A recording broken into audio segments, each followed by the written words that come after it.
மாரப்பாளையம் அருகே சந்தேகத்திற்கிடமான வகையில் வந்த லாரியை காவல்துறையினர் மடக்கி பிடித்திருக்கிறார்கள். அந்த லாரியில் கட்டுக்கட்டாக பணமும் சொகுசு காரும் இருப்பது தெரியவந்திருக்கிறது. தொடர்பான கூடுதல் விவரங்களோடு மனோஜ் கண்ணா நம்மோடு இணைந்திருக்கிறார். மனோஜ் கண்ணா, காவல்துறையினர் அந்த லாரியை மடக்கி பிடித்திருக்கிறார்கள். மேலும் ஓட்டுநர் எங்கிருக்கிறார்? விசாரணை நடைபெற்றுக் கொண்டிருக்கிறதா? அந்த லாரியில் பயணம் செய்தவர்கள் எல்லாம் யார் யார்? அதாவது இன்று விடிகாலை பாத்தீங்கன்னா ஒரு கண்டெய்னர் லாரி அதிவேகமாகவும் விபத்து ஏற்படுத்துற வேகமாகவும் 4-5 வாகனங்கள் மேல மோதி சென்றதாகவும் காவல்துறைக்கு தகவல் கிடைத்ததை அடுத்து அதாவது அதனை விரைந்து வந்த ஹைவே போலீசார் அந்த வாகனத்தை மடக்கி பிடித்த போது அந்த வாகனத்தில் இருந்த நபர்கள் வடமாநிலத்தவர்கள் என்று கூறப்படுகிறது. அவர்கள் அந்த போலீசாரை கல்களால் அடித்து தாக்கியதாக தெரிகிறது. இதனையடுத்து உடனடியாக போலீசார் அந்த கண்டெய்னர் லாரியை மடக்கி பிடிச்சிருக்காங்க. அதை தொடர்ந்து அந்த லாரியை சோதனையிட்டதுல அந்த கண்டெய்னரை பின்னாடி திறந்து பார்த்ததுல அது ஒரு சொகுசு காரும் பணக்கட்டுகளும் நிறைய இருக்கிறது தெரிய வந்திருக்கு. அது மட்டும் இல்லாம அதுல இருந்த நபர்கள் கொஞ்சம் போதையில் இருந்ததாகவும் அவர்கள் அதிகமான ஆயுதங்களோட கடுமையான ஆயுதங்களோட வச்சிருந்திருக்காங்க. இதை தொடர்ந்து அந்த கண்டெய்னரை லாக் பண்ண போலீசார் தொடர்ந்து நாமக்கல் மாவட்ட எஸ்பிக்கு தகவல் கொடுத்ததை அடுத்து அவருடைய தலைமையில 150க்கும் மேற்பட்ட போலீசார் உடனடியாக இந்த பகுதியில குவிக்கப்பட்டாங்க. இந்த பகுதி செட்டியார் கடை அப்படின்னு சொல்லக்கூடிய இடம். வெப்படையில இருந்து சங்ககிரி செல்லக்கூடிய ஒரு பகுதி. அந்த பகுதியில நடுவழியில இருக்கக்கூடிய செட்டியார் கடை அப்படிங்கிற ஒரு இடம். அந்த இடத்துலதான் இந்த லாரியை மடக்கி பிடிக்கப்பட்டிருக்கு. அந்த மடக்கி பிடிச்ச இடத்துல உடனடியா போலீசார் அந்த வாகனங்களை முழுமையா அந்த பகுதியில செல்லக்கூடிய அந்த சாலையில செல்லக்கூடிய அனைத்து வாகனங்களையும் பிளாக் செஞ்சிருந்தாங்க. இவ்வளவு நேரமா பிளாக் ஆயிருந்துச்சு. ரோடு டோட்டலா பிளாக் பண்ணி யாரையும் இந்த இடத்துல வரவிடாம பண்ணியிருந்தாங்க. தொடர்ந்து சிறிது நேரத்துல அந்த வாகனத்து ஓட்டுநர் கைது செய்யப்பட்டிருக்காரு. கைது செய்து அவரை வெப்படை காவல் நிலையம் கொண்டு போய் அவரிடம் விசாரணை நடைபெற்று வந்த நிலையில கண்டெய்னரை திறந்த பொழுது தாக்கம் உட்பட்டதாக தெரிகிறது. அதனை தொடர்ந்து அந்த இடத்துல வந்த ஒரு நபர் மட்டும் சுட்டுக் கொல்லப்பட்டிருக்காரு. அதை தொடர்ந்து மற்ற நபர்கள் தப்பி சென்று இருக்கிற மாதிரி கூறப்படுகிறது. தொடர்ந்து அந்த வாகனம் பறிமுதல் செய்யப்பட்டு போலீசார் பாதுகாப்பு பணியில் ஈடுபட்டுப்பட்டிருக்காங்க. தொடர்ந்து விசாரணை நடைபெற்று வருகிறது. தப்பி சென்றவர்களையும் தேடி வரும் பணிகளும் நடந்து வருகிறது. ராதா, மனோஜ் கண்ணா, தற்போது அந்த லாரியோட ஓட்டுநரை கைது பண்ணியிருக்கிறாங்க. விசாரணை பண்ண தொடங்கிட்டாங்களா? அந்த லாரியோட உரிமையாளர் யார் என்ற விவரம் தெரிய வந்திருக்கா? நெருங்கிட்டாங்களா குற்றவாளியை? இது எஸ்கே லாஜிஸ்டிக்ஸ் அப்படின்னு சொல்லி போட்டிருக்கக்கூடிய கேரளா பகுதியை சேர்ந்த லாரி அப்படின்னு தெரிய வந்திருக்கு. அதனுடைய உரிமையாளர் யார் என்ன என்பது குறித்து தொடர்ந்து விசாரணை இருக்காங்க. அந்த லாரியை திறந்து பார்த்தபோது ஒரு சொகுசு காரும் கூடவே 5 நபர்களும் இருந்ததா கூறப்பட்டாங்க. அதை தொடர்ந்து அதுல ஒருவர் மட்டும் சுடப்பட்டு அவர் ஆம்புலன்ஸ்ல ஏற்றி செல்லப்பட்டிருக்காரு. மருத்துவமனைக்கு கொண்டு செல்லப்பட்டிருக்காங்க. அவர் எங்க சுடப்பட்டாரு, அவருடைய நிலை என்ன அப்படிங்கறத நமக்கு இது வரைக்கும் தெரிய வரல. ஒரு என்கவுண்டர் நடந்திருக்கு. அதை தொடர்ந்து இப்ப போலீசார் இங்க பலரும் அந்த மற்ற நபர்களையும் தேடி சென்றிருக்காங்க. இது தொடர்ந்து விசாரணை நடைபெற்று வருது. கொஞ்சம் பதட்டமான சூழல், மிகவுமே பதட்டமான சூழல் நிலவி வருகிறது. 1.5 மணி நேரமா நம்ம யாரையுமே இந்த பகுதியில் அனுமதிக்கல. தொடர்ந்து அங்கிருந்து நாங்க இப்பதான் அனுமதிக்கப்பட்டு இந்த பகுதிக்கு சேர்ந்து பார்த்து இந்த காட்சிகளை பதிவு செய்ய முடிஞ்சிருக்கு. மனோஜ் கண்ணா, அந்த கண்டெய்னர் லாரியில கட்டுக்கட்டாக பணம் சொகுசு காரும் இருப்பதாக தெரிய வந்திருக்கு. அந்த சொகுசு கார் யாருடையது அப்படிங்கிற விவரம் தெரிய வந்திருக்கா? இது வரைக்கும் தெரிய வரலைங்க. அதான் இது தொடர்ந்து எஸ்பி நாமக்கல் காவல் கண்காணிப்பாளர் மற்றும் சேலம் ஐஜி உமா எல்லாமே இங்க இருக்காங்க. சோ எல்லாருமே தொடர்ந்து விசாரணை. அதுக்கும் இல்லாம 150க்கும் மேற்பட்ட போலீசார் குவிக்கப்பட்டு பதட்டமான சூழல் நிலை வருவதாக தொடர்ந்து விசாரணை தீவிரமா சென்றுட்டு இருக்கு. விசாரணை முடிந்த பிறகுதான் நமக்கு மற்ற விவரங்கள் தெரிய வரும்.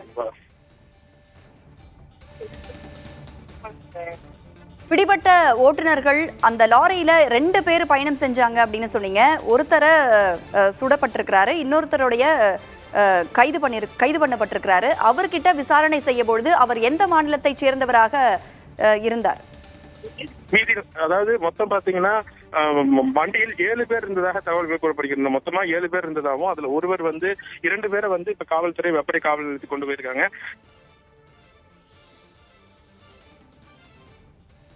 மாரப்பாளையம் அருகே சந்தேகத்திற்கிடமான வகையில் வந்த லாரியை காவல்துறையினர் மடக்கி பிடித்திருக்கிறார்கள். நிற்காமல் சென்ற கண்டெய்னர் லாரியில் கட்டுக்கட்டாக பணம் மற்றும் சொகுசு கார் இருப்பதாக தகவல் வெளியாகி இருக்கிறது. இது தொடர்பான கூடுதல் விவரங்களோடு செய்தியாளர் துரைசாமி நம்மோடு இணைந்திருக்கிறார். துரைசாமி, அந்த பகுதியே பதற்றமான சூழல் நிலவுகிறது, பரபரப்பா இருக்கு அப்படிங்கிற மாதிரி சொல்லியிருந்தாரு மனோஜ் கண்ணா. இப்ப நீங்க எங்க இருக்கிறீங்க? அந்த களச்சூழல் குறித்து சொல்லுங்க. அதாவது களச்சூழல் என்ன, அந்த சம்பவம் என்னன்னு பார்த்தோம்னா கேரளா மாநிலம் திருச்சூர் மாவட்டத்தில் நேற்று ஏடிஎம்ஐ உடைத்து அதிலிருந்து பணத்தை 18 லட்சம் பணத்தை கொள்ளையடித்துக் கொண்டு ஒரு சொகுசு காரில் அங்கிருந்த ஒரு கும்பல் தப்பித்திருக்கிறது. அந்த கும்பலை காவல்துறை துரத்தி பிடிக்கும் போது அந்த கும்பல் ஒரு கண்டெய்னர் ராஜஸ்தான் பதிவெண் கொண்ட கண்டெய்னர் லாரியில் வட மாநிலத்துக்கு தப்பிச் செல்வதாக தெரிய வந்தது. இதனைத் தொடர்ந்து அந்த லாரியை கேரள காவல்துறை தொடர்ந்து துரத்தியுள்ளனர். இந்த லாரியானது தமிழகம் வழியாக வட மாநிலத்தை நோக்கி சென்றிருக்கிறது. இந்த லாரியை தொடர்ந்து காவல்துறை அதாவது நாம தமிழகத்தில் பல்வேறு சோதனைச்சாவடிகளிலும் சோதனையிட்ட போது எந்த இடத்திலும் நிற்காமல் தொடர்ந்து தடுப்புகளை உடைத்துக் கொண்டே வந்திருக்கிறது. இந்த நிலையில் இன்று நாமக்கல் மாவட்டம் குமாரபாளையம் அருகே பச்சாம்பாளையம், அதாவது கோவை சேலம் தேசிய நெடுஞ்சாலையில் வந்தபோது காவல்துறையினர் லாரியை சுற்றி வளைத்து பிடித்திருக்கிறார்கள். அந்த லாரியால் நிற்காமல் சென்றிருக்கிறது. இருந்த போதிலும் அதாவது தேசிய நெடுஞ்சாலையில் தொடர்ந்து செல்லாத வரையில் வாகனங்கள் நிறுத்தப்பட்டதால் அந்த லாரி உடனடியாக அருகில் இருந்த அணுகுச்சாலையில் சென்று வெப்படை வரை வந்திருக்கிறது. வெப்படையில் மற்றும் லாரி கண்டெய்னர் லாரி என்பதால் தொடர்ந்து இயக்க முடியாத நிலையில் காவல்துறை சுற்றி வளைத்து பிடித்திருக்கிறார்கள். அதில் 5க்கும் மேற்பட்ட கொள்ளையர்கள் மற்றும் ஆயுதங்களுடன் இருந்திருக்கிறார்கள். அவர்கள் காவல்துறை துரத்திய போது அவர்கள் மீதும் கல்வீசியும் தாக்குதல் நடத்தியிருக்கிறார்கள். இதனைத் தொடர்ந்து காவல்துறை அவர்களை துப்பாக்கி முனையில் அந்த லாரியுடன் கண்டெய்னர் லாரியும் வனப்பகுதிக்கு எடுத்து சென்று கொள்ளையர்களை கைது செய்ய முற்பட்டிருக்கிறார்கள். அங்கிருந்த கொள்ளையர்கள் தப்பியோட முற்பட்ட போது அவர்கள் ஒருவரை காவல்துறை துப்பாக்கியில் சுட்டதில் உயிரிழந்திருக்கிறார். மேலும் ஒரு கொள்ளையர் துப்பாக்கி கொண்டு காயமடைந்து தற்பொழுது மருத்துவமனைக்கு அழைத்து சென்றிருக்கிறார். தொடர்ந்து அந்த பகுதியானது ஒரு பதற்றமான சூழ்நிலை தான் கூற வேண்டும். ஏன் என்று பார்த்தால் வெப்படையில் 2 கிலோமீட்டருக்கு சுற்று வட்டாரத்திற்கு போக்குவரத்தானது முற்றிலும் தடை செய்யப்பட்டு காவல்துறை கடந்த 3 மணி நேரத்துக்கு மேலாக அந்த பகுதியில், அதாவது தேசிய நெடுஞ்சாலையிலிருந்து ஒரு 10 கிலோமீட்டர் தூரம் அந்த வெப்படையில் வந்துதான் அவர்களை சுற்றி வளைத்திருக்கிறார்கள். தொடர்ந்து அந்த வாகனத்தில் இன்னும் யார் இருக்கல என்பது குறித்து தகவல் யார் என்று பார்த்தால் அந்த காவல்துறை அந்த கண்டெய்னர் லாரியானது ஒரு வனப்பகுதியில் சென்றதால் அந்த பகுதிக்குள் யாரையும் அனுமதிக்கவில்லை. சற்று முன் தான் செய்தியாளர்களை அனுமதித்திருக்கிறார்கள். அந்த முழு விவரங்களும் சற்று நேரத்தில் தெரிய வரும். ராதா. துரைசாமி, தற்பொழுது திரையின் வாயிலாக எங்களால் பார்க்க முடிகிறது. அந்த கண்டெய்னர் லாரியில் கார் மற்றும் கட்டுக்கட்டாக பணம் இருப்பதை நம்மால பார்க்க முடிகிறது. மேலும் அந்த கண்டெய்னர் லாரியில வேறு என்னென்ன ஆவணங்கள்லாம் இருந்ததா சொல்றாங்க காவல்துறையினர் தரப்புல இருந்து? காவல்துறையினர், அதாவது அந்த வட மாநில கொள்ளையர்கள் தான் அந்த ஏடிஎம்மில் கொள்ளையடித்து விட்டு, அதாவது கொள்ளையடித்த ஒரு காரில் தப்பித்திருக்க அந்த காரை கண்டெய்னர் லாரிக்குள் பதுக்கி விட்டு கண்டெய்னர் லாரியில் சென்றால் வேறு யாருக்கும் தெரியாது என்ற ஒரு கோணத்தில் தான் அவர் தப்பிச் சென்றார்கள். அவர்கள் துப்பாக்கி உள்ளிட்ட பயங்கர ஆயுதங்களை அந்த லாரியில் வைத்திருப்பதாகவும் காவல்துறை தரப்பில் தெரிவிக்கப்படுகிறது. தொடர்ந்து இந்த முழுமையான சோதனைக்கு பிறகு அந்த வாகனத்தில் வேறு ஏதாவது ஆயுதம் இருக்கிறதா, அவர் வேறு கொள்ளை, அதாவது நேற்று ஒரு சம்பவம், இதற்கு முன் ஏதாவது சம்பவங்கள் நடைபெற்று அந்த கொள்ளை பணத்தை கொள்ளையடித்துக் கொண்டு ஒரு குற்றவாளிகள் வட மாநிலங்களுக்கு தப்பிச் செல்ல முற்பட்டார்களா என்பது குறித்தும் தொடர்ந்து விசாரணை நடைபெற்று வருகிறது. அதோடு மட்டுமல்லாமல் கொள்ளையடிக்க பயன்படுத்தப்பட்ட ஆயுதங்கள் மற்றும் இவர்கள் தப்பிச் செல்வதற்கு துப்பாக்கி உள்ளிட்ட ஆயுதங்களும் கைப்பற்றப்பட்டுள்ளதாக காவல்துறை தரப்பில் தெரிவிக்கிறது. தொடர்ந்து முழுமையான விசாரணைக்கு பிறகுதான் தொடர்ந்து இன்னும் முழுமையான என்னென்ன ஆயுதங்கள் கைப்பற்றப்படும் என்று காவல்துறை தரப்பில் தெரிவிக்கப்படும். விசாரணைக்கு பிறகு பல்வேறு தகவல்கள் வெளியே வரும் அப்படின்னு சொல்லப்பட்டிருக்கு. மேலும் அந்த பணம், கொள்ளையடிக்கப்பட்ட பணம், அந்த சொகுசு காரும் கொள்ளையடிக்கப்பட்ட சொகுசு காரா, அந்த உரிமையாளர் யார் என்ற விவரம் தெரிய வந்திருக்கா? முன்றைய தினம் முன்பாக அந்த ஏதேனும் கார்கள் திருடு போயிருக்கிறதுன்னு யாராச்சும் புகார் தெரிவிச்சிருக்கிறாங்களா? இந்த சம்பவமானது கேரளா மாநிலத்தில் நடைபெற்றிருக்கிறது. அதாவது கேரளா மாநிலத்தில் கிடைத்த தகவல் படி அந்த ஏடிஎம்மில் இருந்து 18 லட்சம் கொள்ளை எடுத்துக்கொண்டு கிரேட்டா என்ற சொகுசு காரில் தான் தப்பியதாக அங்கிருந்த தகவல்கள் கூறப்படுகிறது.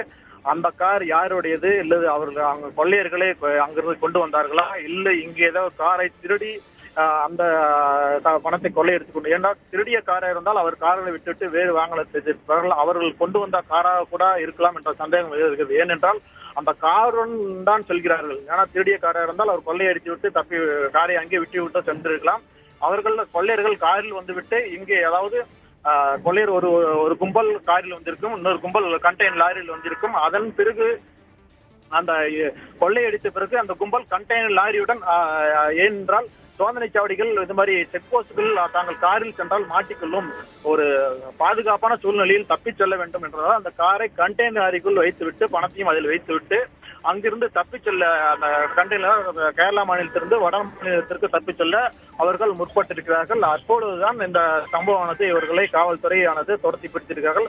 அதாவது கேரள மாநிலத்திலிருந்து தொடர்ந்து அவர்கள் கிட்டத்தட்ட 200 காவல்துறை துரத்திய பின்னும் அவர்களுடைய சிக்காமல் தடுப்புகளை உடைத்துக் கொண்டே தப்பி வந்திருக்கார்கள். தப்பி வந்த பொழுதுதான் இங்கு தொடர்ந்து தேசிய நெடுஞ்சாலை செல்ல முடியாத நிலையில்தான் குறுக்கு சாலையில் வந்து ஒரு குறுகலான இடத்தில் வந்து அவர்கள் கொள்ளையர்கள் காவல்துறை வசம் சிக்கி இருக்கிறார்கள்.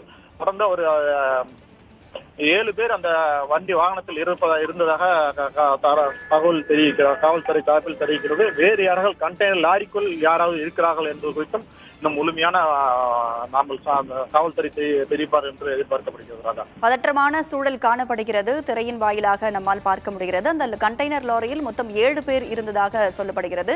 ஒருவர் என்கவுண்டர் செய்யப்பட்டதில் உயிரிழந்திருக்கிறார், மற்றொருவர் மருத்துவமனையில் அனுமதிக்கப்பட்டிருக்கிறார். மீதமுள்ளவர்களை காவல்துறையினர் கைது செய்திருக்கிறார்கள். அவர்கள் எங்கு கொண்டு செல்லப்பட்டிருக்கிறார்கள்? விசாரணை எப்ப தொடங்கும், எப்ப நிறைவடையும் என எதிர்பார்க்கலாம்? அதாவது இந்த சம்பவமானது கேரள மாநிலம் திருச்சூர் மாவட்டத்தில் நடைபெற்றிருக்கிறது. ஏனென்றால் அங்கு வழக்கு பதிவிட்டிருக்கிறார்கள். இந்த கைது செய்யப்பட்டவர் கேரள காவல்துறையிடம் ஒப்படைக்கப்படுமா அல்லது தமிழக காவல்துறை, நாமக்கல் மாவட்ட காவல்துறை அவர்களை தொடர்ந்து விசாரணை நடத்துவார்களா? ஏனென்றால் இங்கு எந்த விதமான அசம்பாவித சம்பவமும் நடைபெறவில்லை. அவர்கள் மீது இங்கு வேறு ஏதாவது சம்பவங்களும் தற்சமயம் நடைபெறவில்லை. அதனால் அவர்கள் கேரள காவல்துறை ஒப்படைக்க வாய்ப்புகளே அதிகமாக உள்ளது என்றுதான் கூற வேண்டும். ஏனென்றால் முதல் கட்டத்தில் அவர் யார், எங்கிருந்து வருகிறார்கள், இது மாதிரி சம்பவங்கள் எந்தெந்த சம்பவங்களில் ஏதாவது இது போட்ட சம்பவங்கள் முன்னெப்பதான் ஈடுபட்டார்களா, பழைய குற்றவாளிகளா, இந்த ஏடிஎம் கொள்ளை வேறு எங்கெல்லாம் ஏடிஎம் கொள்ளையில் ஈடுபட்டிருக்கிறார்கள் என்பது குறித்து தொடர்ந்து விசாரணை நடைபெற்றிருக்கு. அதன் விசாரணைக்கு பிறகு அவர்கள் கேரள காவல்துறையிடம் ஒப்படைப்பதற்கான வாய்ப்புகளே அதிகமாக இருக்கிறதாகவும் தெரிய வருகிறது. ஏனென்றால் இந்த நாமக்கல் மாவட்டத்தில் இந்த பிடிப்பட்டவர்கள் மீது தற்போதைய சமயம் எந்த குற்ற சம்பவங்களோ வழக்குகளோ இல்லை என்பதுதான் தகவலாக இருக்கிறது. அதான் கேரள மாநிலம் திருச்சூர்ல இந்த கொள்ளை சம்பவம் நடந்திருக்கிறது. தமிழக காவல்துறையினர் மடக்கி பிடித்திருக்கிறார்கள். தமிழக காவல்துறையினர் கேரள காவல்துறையினரை தொடர்பு கொண்டு பேசினார்களா? அவர்கள் தரப்புல இருந்து என்ன சொல்றாங்க இது குறித்து? அதாவது முதல் காவல்துறை தமிழக காவல்துறைக்கு இந்த கொள்ளைகள் தப்பி வருவது என்ற குறித்த தகவலே கேரளாவில் இருந்த காவல்துறை தான் தெரிவித்திருக்கிறார்கள். அதன் பின்னர் தான் அவர்கள் வந்து அந்த கொள்ளையர்களை தமிழகத்தில் துரத்தி பிடித்திருக்கிறார். கேரள காவல்துறை அளித்த தகவலின் பேரில் தான் தமிழகத்தில் இந்த கொள்ளையர்கள் துரத்தி பிடிக்கப்பட்டு என்கவுண்டர் செய்யப்பட்டிருக்கிறார்கள். ராதா, தற்போதைய விவரங்களை வழங்கியமைக்கு நன்றி துரைசாமி.